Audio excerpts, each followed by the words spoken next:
നമസ്തേ. എന്ന് പറയുന്നത് സ്ഥിരരാശികളെ പറ്റിയാണ്. അതായത് ഇടവം, ചിങ്ങം, വൃശ്ചികം, കുംഭം ഇവയാണ്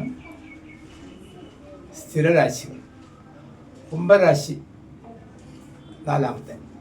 ഇപ്പം പറയുന്നത് ഇടവത്തെപ്പറ്റി. ഇടവത്തിൽ 2, 3, 4 പാദങ്ങളായ കാർത്തിക, രോഹിണി, മകയിരം ആദ്യത്തെ 12 മണിക്കൂർ. ഈ രാശിയിൽ, ഈ സ്ഥിരരാശിയിലുള്ളവർക്ക് ആ പറയുന്ന കറക്റ്റാണ്. സ്ഥിരം ഒരു അഭിപ്രായം സ്വരൂപിച്ചാൽ, അല്ലെങ്കിൽ പഠിക്കുന്നിടത്തായാലും ജോലിസ്ഥലത്തായാലും പൊതു ഇടങ്ങളിലായാലും അഭിപ്രായം പറഞ്ഞാൽ അതിലൊരു പിശകുണ്ടല്ലോ എന്ന് മനസ്സിലാക്കിയാലും അത് സമ്മതിച്ചു കൊടുക്കാനോ തിരുത്താനോ ഇക്കൂട്ടർ പെട്ടെന്ന് തയ്യാറാകാറില്ല. ആ സ്ഥിര സ്വഭാവികളുടെ ഒരു സംഭവമാണ് ഇത്. സ്ത്രീകൾക്ക് പുരുഷന്മാരോടായാലും പുരുഷന്മാർ സ്ത്രീകളോടായാലും ഇത് കാണിക്കും. കാരണം ഇത് ശുക്രൻ്റെ ക്ഷേത്രമാണ്. അതുകൊണ്ട് ആധുനിക ലോകത്ത് ഈ സ്ഥിരം സ്വഭാവം എല്ലാ കാര്യത്തിലും മുറുകെ പിടിക്കുന്നത് ശരിയാണോ എന്നൊന്ന് ചിന്തിക്കുകയും തിങ്ക് ബിഫോർ ആക്ട്, അതാണ് അതിൻ്റെ യഥാർത്ഥമായ പറയാനുള്ള ഒരു വാക്ക്, വഴികാട്ടിയായ വാക്ക്. അത്രയേ ഉള്ളൂ. Think before act. അത് ചിന്തിക്കണം. എന്നിട്ട് വീണ്ടും അതിൽ തന്നെ ഉറച്ചു നിൽക്കാൻ ശ്രമിക്കരുത്. ഈ 3 പേരോടും അടുത്ത് നിൽക്കും പോലെ പറയുകയാണ്.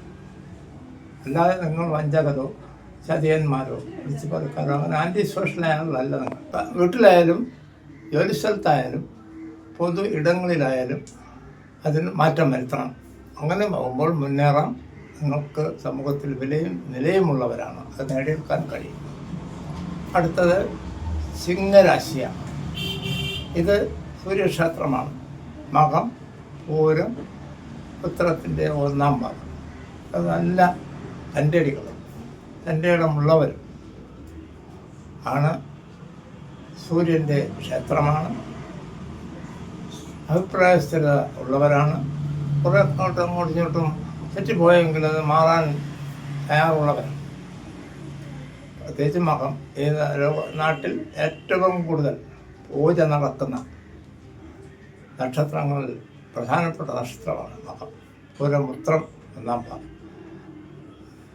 എവിടെയെങ്കിലും ഒരു ചാൻസ് കിട്ടിക്കഴിഞ്ഞാൽ പിടിച്ചു കയറാൻ കൂട്ടർക്ക് വളരെയേറെ ചാതുര്യമുള്ളവരാണ്. ഇതെടുത്ത് പറയേണ്ട കാര്യം. അതുകൊണ്ട് ഇവരും വഴികാട്ടികളായി മറ്റുള്ളവർക്ക് വഴികാട്ടികളാകും. ആവശ്യമില്ലാത്ത കാര്യങ്ങൾ പോവുകയോ, അതായത് ആവശ്യമില്ലാതെ സംസാരിക്കുക പോലും ചെയ്യാതെ മനസ്സിൽ എല്ലാം ചിന്തിച്ചുറച്ചിട്ട് പ്രവർത്തിക്കുന്നവരാണ്. അവർക്ക് അത്തരത്തിൽ മറ്റുള്ളവരുടെ ഇടയിലും വീട്ടിലും നാട്ടിലും പൊതുസമൂഹത്തിലും വിലയും നിലയും ഉണ്ടായിരിക്കും. അപകടങ്ങൾ ഉണ്ടായാലും അവർക്ക് നേരിട്ട് ഒരു ഇൻഫർമേഷൻ മനസ്സിൽ കിട്ടുന്നവരാണ്. അത് സൂക്ഷിച്ച് കൈകാര്യം ചെയ്യാം. ഭാവിയിലും ഗുണമാണ്. കീപ്പ് ഇറ്റ് അപ്പ് എന്ന് നമുക്ക് പറയാനുള്ളൂ. അടുത്തത് സ്ഥിരരാശി വൃശ്ചികമാണ്. ഇവിടെ വിശാഖത്തിൻ്റെ 1-ാം പാദം, അനിഴം, കേട്ടം, ഇത്രയും പേരാണ് വൃശ്ചികത്തിലുള്ളത്. സ്ഥിരരാശിയാണ്. ഇവർ മറ്റ് നക്ഷത്രങ്ങളെക്കാൾ ഈ കാലയളവിൽ ഭാഗ്യം പറയുന്ന ആൾക്കാരാണ്. സൗന്ദര്യബോധം, കെട്ടുറപ്പുള്ള ജീവിതശൈലി ഇതൊക്കെ സ്വന്തമായി ഉള്ളവർക്കും പകർന്നു കൊടുക്കാൻ കഴിയും. എൻജിനീയേഴ്സ്, ഡോക്ടേഴ്സ്, ടീച്ചേഴ്സ് മുതലായ വമ്പിച്ച നിലകളിൽ എത്തിച്ചേരുന്ന രാഷ്ട്രീയക്കാർ ഒക്കെ തന്നെ ഈ രാശിയിലുള്ളവരാണ്. ഇവർക്കും ധൈര്യമായി മുന്നോട്ട് പോകാം.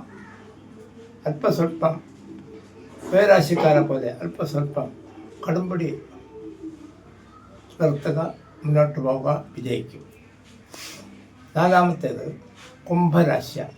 കുംഭത്തിൻ്റെ ചിഹ്നം തന്നെ ഒരു നിറകുടം തോളിലേന്തി നിൽക്കുന്നതാണ്. അതിന് നിങ്ങൾക്ക് ഏത് കാര്യവും വൃത്തിയായും ഭംഗിയായും നിറവോടു കൂടിയും ചെയ്തു തീർക്കണമെന്ന് ആഗ്രഹിക്കുന്നവരാണ്. അത് സാധിക്കുകയും ചെയ്യും. ഇതിൽ വരുന്നത് അവിട്ടം 3-4 പാദങ്ങൾ, ചതയം, പൂരിട്ടാതി ആദ്യത്തെ 3 പാദങ്ങൾ. ഇതാണ് കുംഭം, 4-മത്തെ സ്ഥിരരാശി. ബിസിനസ്സുകാർക്കും പരീക്ഷ വിജയത്തിൽ സംശയമുള്ളവർക്ക്, അതായത് റാങ്ക് കിട്ടേണ്ടിയിരുന്ന ആളിന് എനിക്ക് കുറച്ച് മാർക്കേ കിട്ടിയിട്ടുള്ളൂ എന്ന് കരുതി റീവാല്യൂഷൻ ചെയ്യാനുള്ള ധൈര്യം കാണിക്കാൻ കഴിവുള്ളവരാണ്. ഐശ്വര്യം, സൗന്ദര്യം, ബുദ്ധിശക്തി ഇതെല്ലാം അവർ മുന്നിലാണ്. സ്ഥിരമായ രാശിയാണെങ്കിലും ഈ അവിട്ടത്തിന് മാത്രം അല്പം കടുംപിടുത്തക്കാരാണ്. അത് ഒഴിവാക്കുക.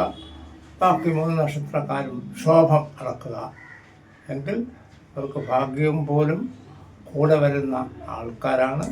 വീട്ടിലായാലും ജോലിസ്ഥലത്തായാലും പൊതു ഇടങ്ങളിലായാലും മറ്റുള്ളവർക്ക് ഗൈഡ് ലൈൻ കൊടുക്കാൻ വരെ കഴിയുന്നവരാണ്. സംശയമേ വേണ്ട. ജാഗ്രതയായി മുന്നോട്ട് പോയാൽ ഏത് രംഗത്തും അവർ വിജയിക്കും. സന്തോഷം ഉണ്ടാകട്ടെ.